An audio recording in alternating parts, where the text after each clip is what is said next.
susunod na programa ay rated PG. Ito ay nangangailangan ng patnubay at gabay ng magulang para sa mga batang manonood. Hindi man naging ulirang ama si Doc Carlos kay Zoe, abot langit naman ang pag-alala niya nang malaman niya na may kinalaman si Zoe sa pagkawala ni Lolo Pepe. Nang marinig ni Doc Carlos kay Annalyn na pinagbibintangan nito si Zoe, galit na galit siya dahil ayaw niyang iniisipan ng masama ni Annalyn ang kanyang anak sa labas. Ayaw kasi maniwala ni Doc Carlos na magagawa ni Zoe at Moira ang pagtago kay Lolo Pepe, pero nang sabihin sa kanya ni Lindo na may posibilidad, naniwala kaagad siya. Naalala kasi ni Doc Carlos na si Moira ang nag-utos para ipapatay si Doc Lindon, kaya magagawa niya ring ipapatay si Lolo Pepe para hindi nito maibunyag ang kanilang sikreto. Para makasigurado, tinawagan ni Doc Carlos si Zoe para magkita sila dahil gusto niyang malaman mismo kay Zoe kung tama ba ang bintang sa kanila ni Annalyn.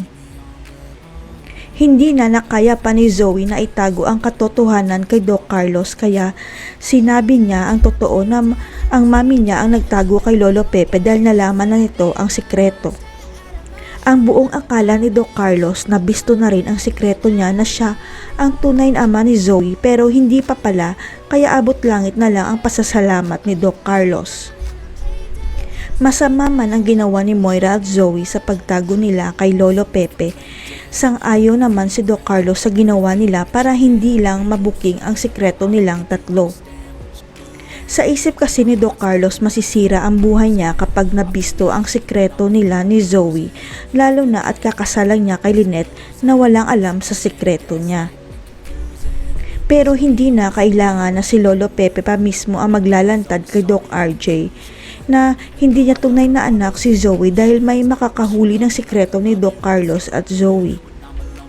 Sapagkat nakita ni Regan si Doc Carlos at Zoe na magkasama at narinig niya ang usapan ng dalawa na mag-ama sila, kaya hindi makapaniwala si Regan sa natuklasan niya.